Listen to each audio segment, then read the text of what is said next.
Eu gostaria de saudar a você, professor, professora da Escola Bíblica Dominical, classe dos adultos, com a paz do Senhor Jesus. Estamos juntos aqui para estudarmos a lição de número 2, o corpo, a maravilhosa obra da criação de Deus, e este vídeo é da nossa lição tradicional deste canal, que nós dividimos em 3 tópicos e 3 subtópicos que estão disponibilizados para você na descrição deste vídeo. Você pode baixar e usar gratuitamente conforme o queira fazer.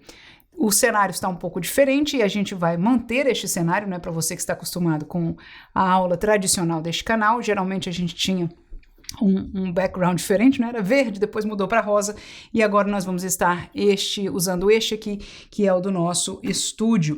Então, o nosso roteiro que nós dividimos em 3 tópicos e são eles: criado pelo poder de Deus, portanto o corpo, né? Nós estamos estudando sobre o corpo, a maravilhosa obra da criação de Deus.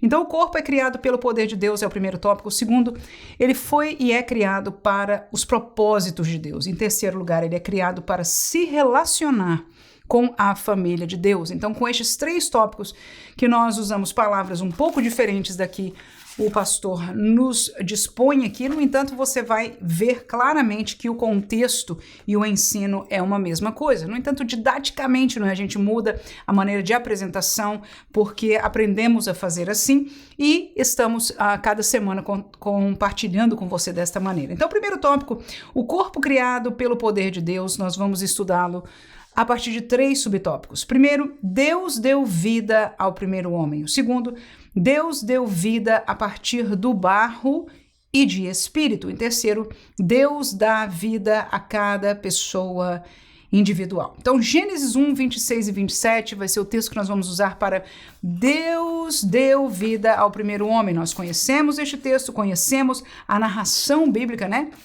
Mas vamos estar lendo agora. E disse Deus: façamos o homem à nossa imagem, conforme a nossa semelhança, e domine sobre os peixes do mar, e sobre as aves dos céus, e sobre o gado, e sobre toda a terra, e sobre todo réptil que se move sobre a terra. E criou Deus o homem à sua imagem, a imagem de Deus o criou, macho e fêmea o criou. Então, com este texto, é como se fosse um texto que resumisse, né, o fato de que Deus foi o criador do homem e o fez à sua imagem, à sua semelhança.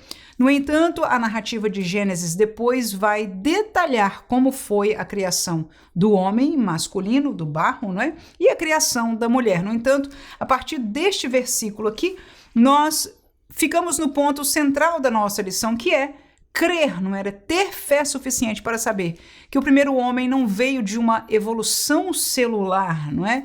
De uma evolução biológica, de um acaso, mas da criação de Deus que o fez, conforme está narrado aqui, de uma maneira sintetizada, a imagem e a semelhança dele. Ou seja, algumas habilidades, por que não dizer muitas, que nós temos, tanto do nosso sentimento, das nossas capacidades emocionais, como daquelas de atuação por causa do nosso entendimento, vêm por causa desta semelhança e desta imagem de Deus. Em segundo lugar, o segundo subtópico diz: Deus deu a vida a partir do barro e de espírito. E aí vem a colocação aí do homem, no caso, né? Gênesis 2 e 7, o texto diz: e formou o Senhor Deus o homem do pó da terra, e soprou em seus narizes o fôlego da vida, e o homem foi feito alma vivente. Aleluia! Então veja que este texto aí refere ao ser masculino, não é? Que a natureza do seu corpo, segundo a palavra de Deus, e como nós estudamos e fomos mais detalhados na classe comentada, é necessário fé para crer. Mas, às vezes, como até o autor nos lembrou, é necessário mais fé, crer que aconteceu, ou que este corpo tão extraordinário veio de um acaso ou outras assunções que aqueles que não creem em Deus a fazem. Gênesis 2, 21 a 23, nós vemos então o Senhor Deus fez cair um sono pesado sobre Adão, e este adormeceu e tomou uma das suas costelas e cerrou a carne em seu lugar, e da costela que o Senhor Deus tomou do homem formou uma mulher e trouxe-a a Adão, e disse a Adão: esta é agora osso dos meus ossos e carne da minha carne, será chamada varoa, porquanto do varão foi tomada. Então, da mesma natureza física, não é? Segundo o entendimento claro deste texto aí, que o homem foi feito, ou seja, do mesmo teor físico, então a mulher foi feita nesta mesma imagem. E você viu que o homem, quando foi feito, ele foi feito de uma estrutura baseada no barro, mas o fôlego de vida, a alma que trata exatamente desta parte imaterial do corpo, né, que é a alma e o espírito. Então ele foi feito alma vivente quando Deus ele sopra vida, e esta vida espiritual, esta alma vivente, essa parte imaterial do homem vem diretamente de Deus, né? E nós vemos esta realidade não só acontecendo no primeiro homem e na primeira mulher, de uma maneira direta de Deus, narrada com poucas palavras aí para nós, mas acontecendo este milagre em cada gravidez, em cada vida, cada um de nós. A parte biológica, nós já temos algum entendimento sobre ela, não é? Nós já estudamos como as células se unem para que haja um novo ser humano, como elas se dividem, etc. Então, não há um entendimento total e absoluto, mas bastante. No entanto, a alma e o espírito vêm de onde? Porque são coisas imateriais. Então nós temos que crer neste Deus, que deu ao primeiro homem e à primeira mulher, mas que a cada um de nós, aleluia, em cada gravidez, em cada serzinho ali dentro, que é ainda celular, não é? Alguns até desfazem como se fosse algo, somente um aglomerado celular, mas ali já o Senhor enviou este ser imaterial, e este ser imaterial, ele é eterno. Salmo capítulo 139, é a letra C aí, não é? Deus dá a vida a cada pessoa individual. Vamos ler o versículo 15 e o versículo 16, que é inclusive parte do nosso texto, né, da leitura bíblica em classe, que diz: os meus ossos não te foram encobertos, quando no oculto fui formado e entretecido como nas profundezas da terra. Os teus olhos viram o meu corpo ainda informe, e no teu livro todas essas coisas foram escritas, as quais iam sendo dia a dia formadas, quando nem ainda uma delas havia. Então o autor aqui, né, deste salmo está engrandecendo ao Deus que dá a vida, tendo ele a capacidade de ver, conhecer, de dar a vida, aleluia, a alguém que ainda nem forma humana tem, como nós dissemos, alguns, né, falam, é um aglomerado celular. Sim, em verdade o é, mas o Deus que dá a vida, aleluia, faz aquele ser que tem a parte biológica dele também formada primariamente por Deus, mas dá uma alma e um espírito para ele. Então nós temos neste primeiro tópico esta consciência de que nós somos feitura de Deus, somos criação de Deus, e no princípio criados à imagem e à semelhança. Algo se perdeu por causa do pecado, algo se manteve porque foi Deus que deu para que estivesse para com o ser humano, mas aqui nós estamos pelo poder de Deus. Segundo tópico, criado para propósitos de Deus. Se nós permanecemos ou não no propósito de Deus, é outra realidade. Por quê? Porque ele nos deu liberdade. Desde Adão, Deus deu liberdade para obedecer ou para desobedecer a ele. Nos fez seres capazes de pensar, de entender, de sentir, de reagir, e nos deu plena liberdade de escolha. E essa liberdade Deus nunca tirou de nós. Então, no segundo tópico, nós falamos que nós fomos criados agora por Deus para propósitos que ele tinha a intenção. Em primeiro lugar, para adorar a Deus, consciência, para honrar a Deus, santidade, para glorificar a Deus, palavras e ações. Então, primeiro subtópico aí, letra A, para adorar a Deus, consciências. Neste Salmo de número 139, versículo 14, estamos nele ainda aí, no versículo 14, diz: eu te louvarei. Por quê? Porque de um modo terrível e tão maravilhoso fui formado. Maravilhosas são as tuas obras, e a minha alma o sabe muito bem. Então o salmista, são os versículos anteriores, aqueles que a gente leu, né, que vai detalhar, mas aqui ele fala: o meu louvor, eu louvo ao Senhor. E Deus nos deu esta consciência da verdade, de onde nós viemos, do poder que ele tem sobre a criação, do micro, do macro, do que nós vemos no dia a dia, aleluia. Obras feitas pela mão de Deus, Deus nos deu essa consciência. E quando nós temos esta consciência, aleluia, a temos para louvar a Deus. E até foi um reclamo de Deus ali pela boca de Paulo aos Romanos, né? Ele disse: o problema dos ímpios é que eles vendo e reconhecendo pela obra criada que existe um Deus por trás desta obra, eles não aceitaram, não quiseram se dar, fecharam o seu coração e continuaram dizendo não a Deus. E adoraram a criatura antes de adorar ao Criador. Então, pela consciência que nós temos de quem Deus é e por Ele ser o Criador, o propósito de Deus é que nós estivéssemos junto a Ele, que pudéssemos o adorar. Segundo aos Coríntios capítulo 4, vamos ler o 6 e o 7 e depois o versículo 10, diz assim: porque Deus que disse que das trevas resplandecesse a luz, é quem resplandeceu em nossos corações para a iluminação do conhecimento da glória de Deus na face de Jesus Cristo. Temos, porém, este tesouro em vasos de barro, para que a excelência do poder seja de Deus e não de nós, trazendo sempre por toda parte a mortificação do Senhor Jesus no nosso corpo, para que a vida de Jesus se manifeste também em nossos corpos. Então nós vemos a parte prática, mais uma vez, da consciência e da adoração ao Senhor, não é?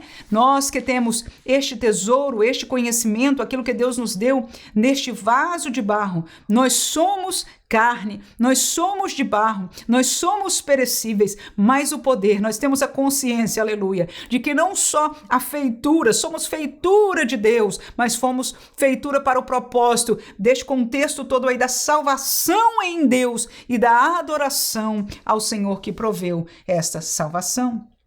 Mas em segundo lugar, o propósito é para honrar a Deus por causa da sua santidade. 1 Pedro, capítulo 1, versículo 14 ao 16, o texto diz o seguinte: como filhos obedientes, não vos conformando com as concupiscências que antes havia em vossa ignorância, mas como é santo aquele que vos chamou, sede vós também santos em toda a vossa maneira de viver, porquanto está escrito: sede santos, porque eu sou santo. Então o que nós vemos aqui? Deus é um Deus santo, perfeito em pureza, perfeito em estar distante, contrário a tudo que é pecado, a tudo que é feio, a tudo que é contaminado. Ele é perfeito e a palavra chama santo. E nós fomos separados, que também é um significado desta palavra santidade, para a sua adoração, para pertencer ao seu reino, este reino santo. Aleluia. Então nós somos chamados para honrar a Deus através da nossa separação do mundo, da nosso distanciamento do pecado, assim como ele pertence neste monte da santidade. Nós devemos habitar, aleluia, nesta região, neste lugar, separados de onde, irmãos? Separados do mundo, como ensina a palavra de Deus. Então nós honramos a Deus e Deus chama o seu povo para este propósito. Quando nós olhamos para a nação de Israel, desde o seu princípio, Deus levantou essa nação. Para quê? Para que o mundo conhecesse a Ele. Porque este povo deveria honrar ao Senhor. A maneira deles cultuarem, a maneira deles se vestirem, a maneira deles se portarem uns para com os outros. Tudo que o seu Deus, que era o Deus Criador, fazia, dava testemunho através daquela nação e honrava ao seu Deus. As nações da época, havia um Deus relacionado com cada uma dessas nações. E o Deus da nação de Israel era o Deus Jeová, o Deus da Bíblia, o Deus Criador.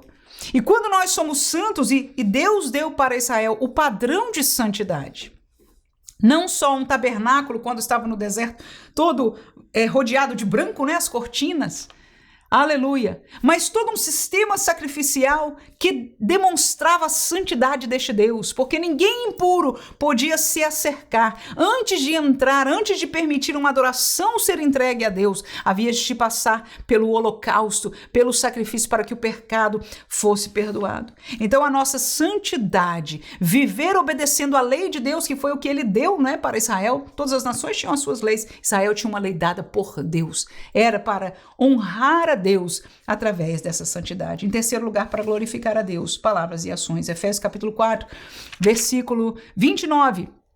O texto diz: não saia da vossa boca nenhuma palavra torpe, mas só a que for boa, para promover a edificação, para que dê graça aos que a ouvem. Então nós somos chamados como crentes a ter somente, a falar somente palavras que edifiquem, que dê graça, ou seja, alegria, uma vida melhor, aleluia, para aqueles que a ouvem. Glória seja dada ao nome de Jesus. E quando nós vivemos esta realidade, eu quero entender pela Bíblia Sagrada que nós estamos glorificando ao nosso Deus, porque nós estamos sendo semelhantes a Ele, porque tudo que sai de Deus é perfeito e é para edificação. Até as palavras de punição são para quê? São para o arrependimento, para o aperfeiçoamento, porque tudo que Deus faz, como disse Jeremias, Ele não tem pensamentos maus para nós. Tudo que Ele pensa para o seu povo, tudo que Ele deseja para o seu povo é bom.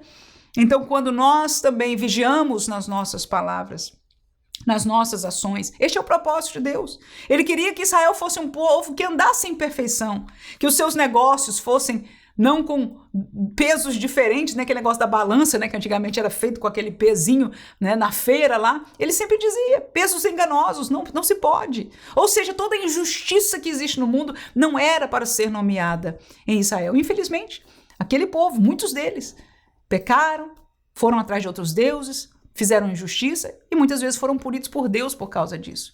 Mas o desejo de Deus é o que eu digo. Nós estamos estudando o propósito de Deus. E o propósito de Deus para o seu povo hoje, a sua igreja, é da mesma maneira. Aleluia, que nós glorificamos a Deus, que agora não por uma rigidez de uma lei escrita e prescrita nos detalhes, mas por conhecer a verdade de Deus e nos submetermos a ela na direção, na fortaleza e na capacitação do Espírito Santo, glorificarmos a Deus também através de nossas palavras e ações. E é uma pergunta bem interessante para nós. Quanto nós temos glorificado a Deus através, não é só da glória a Deus, é através da nossa convivência, das nossas palavras, das nossas ações dentro de casa, no nosso trabalho, na realidade da escola, da igreja, como irmãos. E essa é uma pergunta para nós. Romanos capítulo 14, versículo 19, ainda diz: sigamos, pois, as coisas que servem para a paz e para a edificação de uns para com os outros. Então, 2 versículos neste mesmo sentimento.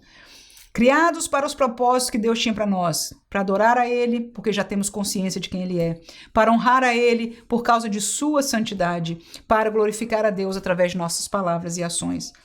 Criados também para nos relacionar com a família de Deus. É o que o nosso comentarista vai nos explicar no terceiro tópico, né? E nós entendemos que Deus fez assim mesmo, nos criou para nos relacionar com o povo de Deus. Primeiro, juntos para conviver com o povo de Deus. Segundo, juntos para prestar culto a Deus. Terceiro, juntos para ouvir a Deus. Aleluia. Juntos para conviver com o povo de Deus, nós vamos lembrar de Atos capítulo 2, né, este texto da igreja primitiva que nós estudamos num trimestre anterior, não é? Detalhadamente a igreja de Jerusalém, a igreja de Atos dos Apóstolos. Como era esta igreja?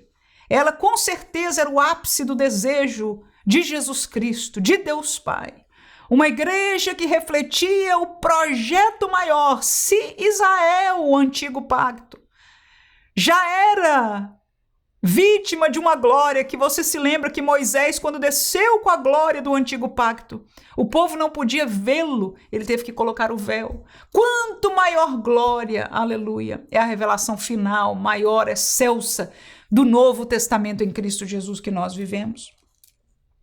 E a igreja de Atos 2 é este ápice. Não só conheceram a salvação em Cristo Jesus, foram perdoados, foram lavados dos seus pecados, perdoados agora que não precisavam de um contínuo sacrifício, mas a promessa do Espírito Santo que haveria de descer e enchê-los e permanecer neles, habitando em cada um deles, para que o fruto da presença do Espírito fosse evidenciado em cada crente. E aqueles que buscassem, e era o desejo de Deus, tivessem também dons espirituais para a edificação da igreja. Oh, projeto glorioso, aleluia! E a pergunta é: quanto nós estamos vivendo neste projeto de Deus? Mas ele nos criou para nos relacionarmos uns com os outros nessa família. Vamos olhar o exemplo perfeito ali, quando estava fresquinho tudo isso em Atos capítulo 2, versículo 42 em diante, diz o seguinte: e perseveravam na doutrina, palavra dos apóstolos, e na comunhão uns com os outros, e no partir do pão, e nas orações.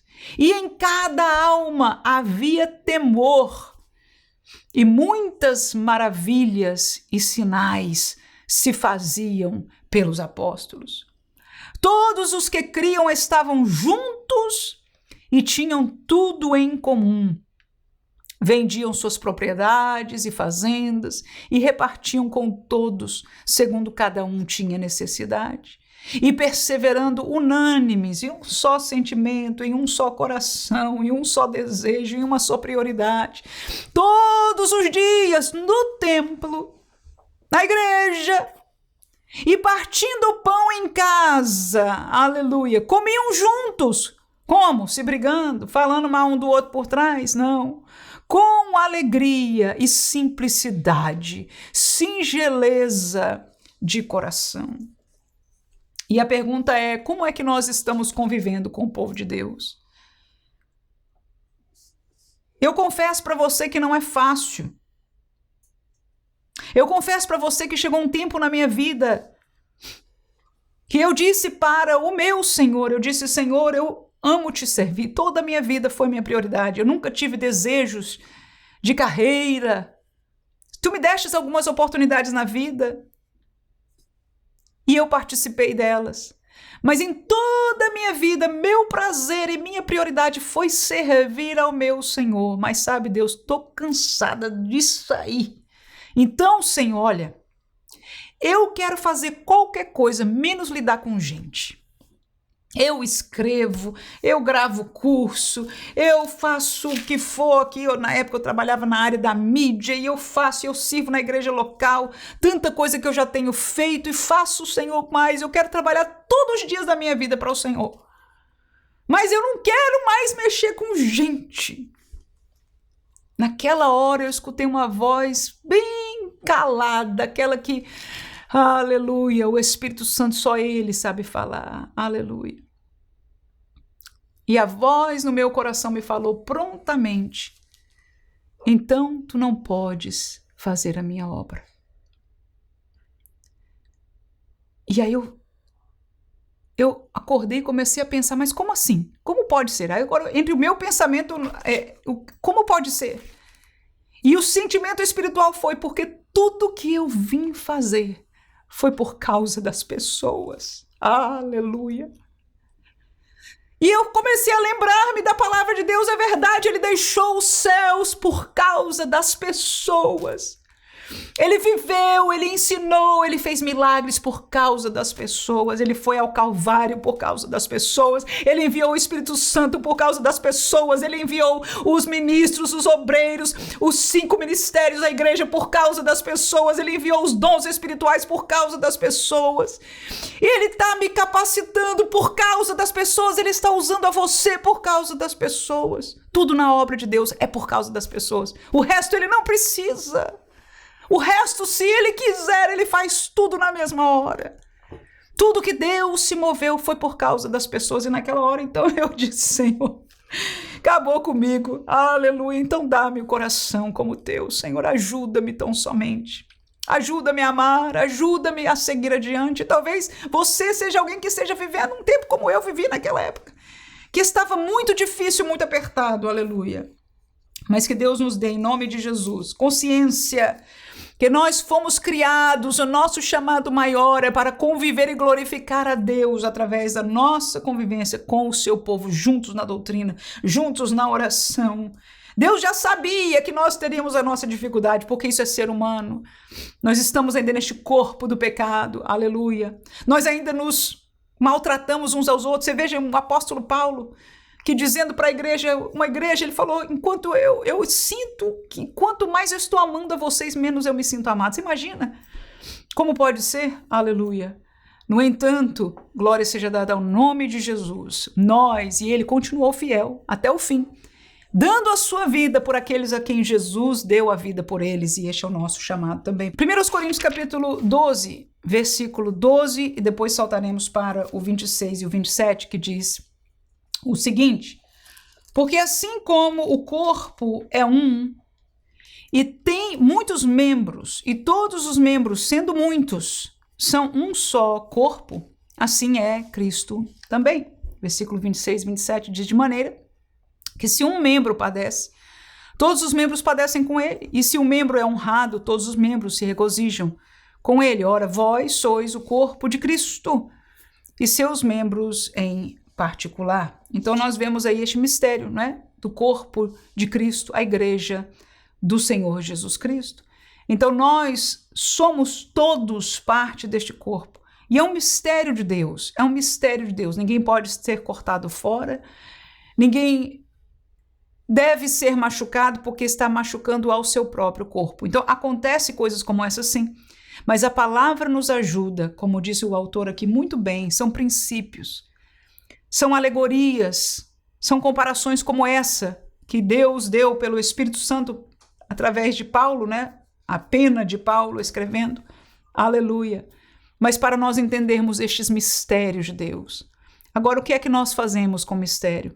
A nossa natureza nos faz pelejar um contra os outros e ter as nossas prioridades e ter os nossos sentimentos e etc. Aí nós somos trazidos diante da revelação de Deus, a sermos lembrados que ele pagou um preço maior por nós. E está pedindo de nós que nós preferimos uns aos outros em honra antes do que a nós.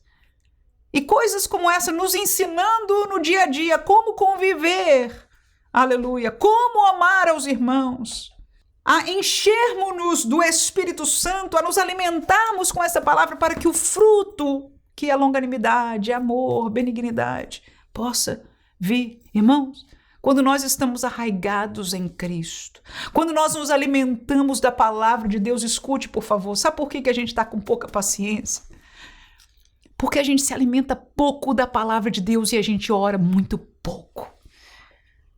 Estamos vivendo uma formalidade disso, ao invés de derramar a nossa alma, tanto no ouvir a voz de Deus da palavra, como no falar com Ele, em derramar o nosso coração, em interceder, em estar na presença espiritual de Deus. Porque o que acontece, eu não sei quanto você tem experiência com relação a isso. Quanto mais tempo, quando você sai, não vamos falar de muito mais tempo, porque isso é meio relativo.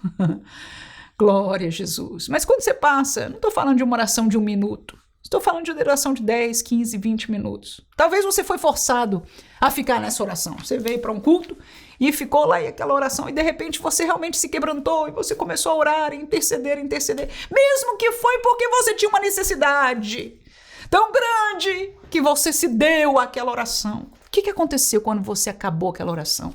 Que você sentiu a graça de Deus, talvez até você falou em línguas estranhas. E você estava chorando pela sua necessidade, você intercedeu e você pediu e você estava na presença do Senhor. Quando você sai, perceba como está a sua natureza humana. Você não sai de uma oração dessa carnal, querendo xingar, zangado, apressado. Não. Você percebeu que você sai feito bobo?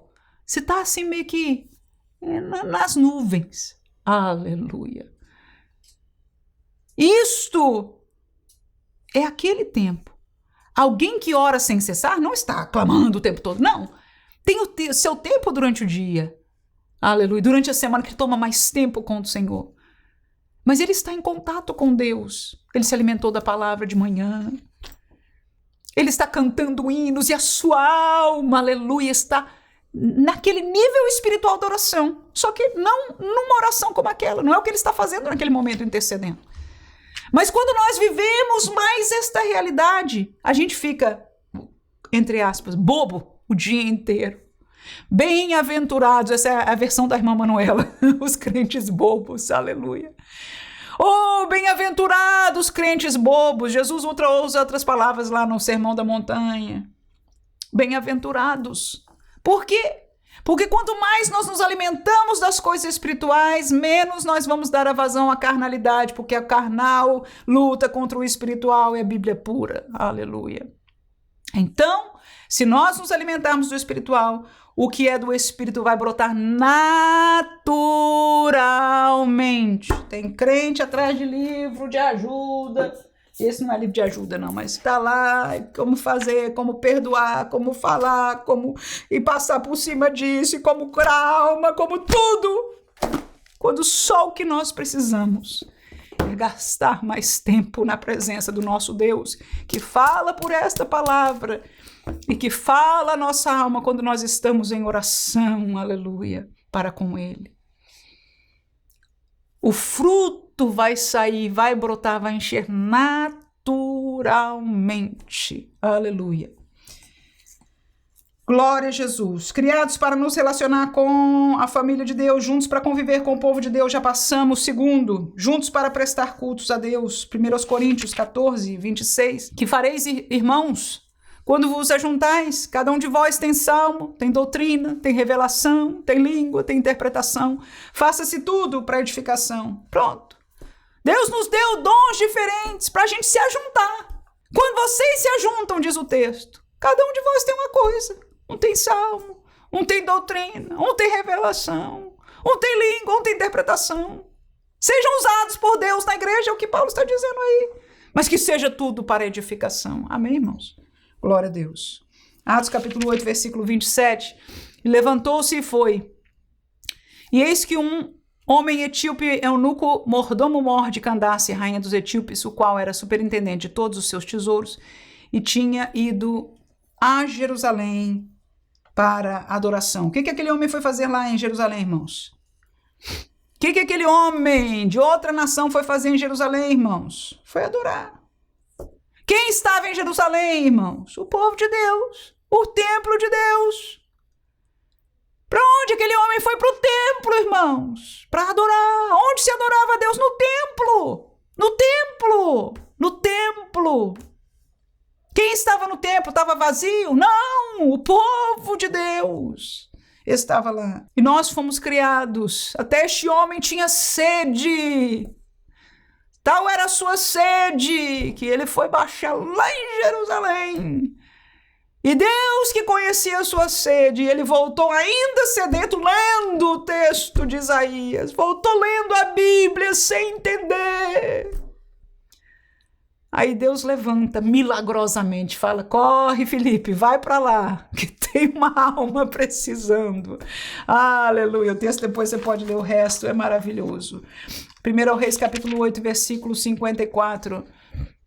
Diz, sucedeu, pois, que acabando Salomão de fazer ao Senhor esta oração e esta súplica, estando de joelhos e com as mãos estendidas para o céu, se levantou diante do altar do Senhor. O que ele estava fazendo? Prestando culto a Deus. Por quê? Porque ele tinha construído o templo e agora estava fazendo um culto com o povo de Deus. Estava fazendo um culto com o povo de Deus.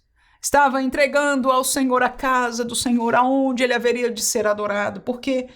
Porque nós fomos criados para adorar ao Senhor, para prestar culto a Ele, né? E ele agora estava levantando diante do altar o lugar de culto ao Senhor e honrando a Deus. Nós fomos criados para conviver, para estar junto com o povo de Deus e para cultuar juntos ao Senhor. E juntos também para ouvir Deus falar. Ele pode falar individualmente? Pode. Já me puxou a orelha, como eu já testemunhei hoje aqui individualmente, na minha intimidade, na minha oração sozinho? Pode. Aleluia, mas o propósito que ele fez-nos é como igreja, é como povo, para ouvir Deus falar. 1 Coríntios 14, 25, Os segredos do seu coração ficarão manifestos e assim, lançando-se sobre o seu rosto, adorará a Deus, publicando que Deus está verdadeiramente entre vós. Que contexto é esse aí? Profecia na igreja? Contexto é na igreja. Você pode ler lá depois se achar que não é suficiente esse texto, professor. Aumente aí os versículos para colocar o contexto completo, né? Qual o contexto? A profecia para aqueles que são infiéis, que entram numa igreja para visitar, caladinho, com a cabeça lá embaixo. Talvez foi o que você viveu. Eu conheço muita gente que contou esse testemunho. Ficou lá escondido para o pegador não ver atrás da cabeça do irmão, né? Uma irmã em Cristo Jesus, hoje é convertida, falava isso, que ela sentava na igreja e ficava se escondendo a cabeça atrás da cabeça da frente. Ah, mas aí quando Deus está no meio da congregação e decide falar aquele coração, revelou os segredos e aquela pessoa precisava entender que Deus estava ali. É o que acontece, que a igreja é para isso, não para estas profetadas inúteis, enganadoras. Vamos buscar o que é de Deus, porque nós precisamos. Se nós amamos as almas, tá aí. Tá aí o evangelismo dentro da igreja. Tem o evangelismo fora, que Paulo fez também. Jesus nos mandou fazer também, mas tá aí na igreja. Dons espirituais, tá, é Deus falando. O que aconteceu com esse indivíduo aí? Quando ouviu os segredos do seu coração da boca de alguém, caiu sobre o seu rosto e diz: verdadeiramente Deus está neste lugar. Irmãos, coisa gloriosa. Mas como aconteceu na casa dele? A irmã em casa sozinha, como é que vai alcançar? Não, irmãos, no contexto da família de Deus, do povo de Deus, juntos para ouvir Deus, não só o que ele infiel escutou a Deus, mas nós como igreja também damos glória a Deus, porque Deus está no nosso meio. Lucas capítulo 4, 17 a 21. E nós terminamos este estudo com este texto que diz: e foi-lhe dado o livro do profeta Isaías, e quando abriu o livro, achou o lugar em que estava escrito: o Espírito do Senhor é sobre mim, pois que me ungiu para evangelizar os pobres, enviou-me a curar os quebrantados de coração, a apregoar liberdade aos cativos, a dar vista aos cegos e pôr em liberdade os oprimidos, a anunciar o ano aceitável do Senhor. E cerrando o livro e tornando a dá-lo ao ministro, assentou-se, e os olhos de todos na sinagoga estavam fitos nele. Então começou a dizer-lhes: hoje se cumpriu esta escritura em vossos ouvidos. Ora, este texto aí, este acontecimento, melhor dizendo, foi único, foi exclusivo, só Jesus poderia vivenciar aquilo. No entanto, até hoje, Deus é ouvido quando um ministro, quando um irmão, quando um diácono, quando alguém no culto ao Senhor abre as sagradas escrituras, lê a palavra de Deus, fala da palavra de Deus no culto ao Senhor.